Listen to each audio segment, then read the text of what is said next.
Hi, my name is Famandra Kim, and this is the fifth part of my series called What is Gender? Revisited. In this part I will be looking at gender roles and the experience of being perceived as a man or a woman by society and those you interact with. Gender roles may seem a strange place to start when looking at gender identity, because it is Exhibit A in feminism's tirade against gender stereotypes. But the reality is that the subtle gender roles that still persist in society are the whole reason why moving through the world as a man or a woman feels different, and a massive factor in why being perceived by others to be a man or a woman can feel so wrong and so hurtful to some people.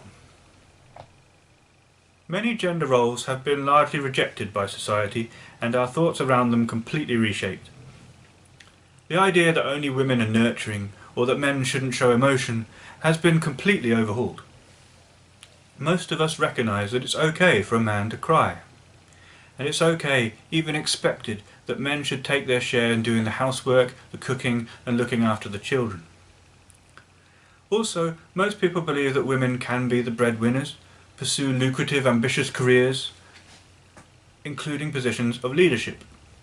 We celebrate the achievements of female scientists, politicians and athletes. We have female firefighters, construction workers, and we allow women into the military. The sexists still exist, however. But although they might attempt to stand in the way of this progress, they have been fighting a losing battle on this for a long time. And the world is a better place because of it. No matter whether you have a penis or a vagina, you can be whatever you want to be in this world. And that's good. That, I believe, is the way it should be. But wait, gender roles do still persist. The more obviously sexist kind of roles have been reformed and swept away. But more subtle kinds still persist. Whether people perceive you to be a man or a woman will change the way they behave towards you, the impressions they have of you, what they expect or require from you. These are subtle social interactions, but they can impact on the way a person feels. When people see you as a man, but you feel like a woman, it hurts. When people expect or assume things about you because you are a man, and you don't see why being a man or physically male should necessitate that perception of who you are or how you should be, then it hurts. And the same is true vice versa, with regards to being perceived as a woman, or to have things expected or assumed about you because you are or seem to be a woman. And sexual relationships. Why do the people who like to claim that sexist gender roles don't exist anymore always seem to forget about sexual relationships? Those things are steeped in gender role expectations. Who makes the first move? Who buys who dinner? Who compliments whom? Who buys whom flowers as a romantic gesture? Who initiates sex? If you're not trans, genderqueer, or at least gender non-conforming, you might not feel it or notice it. But believe me, it fucking hurts.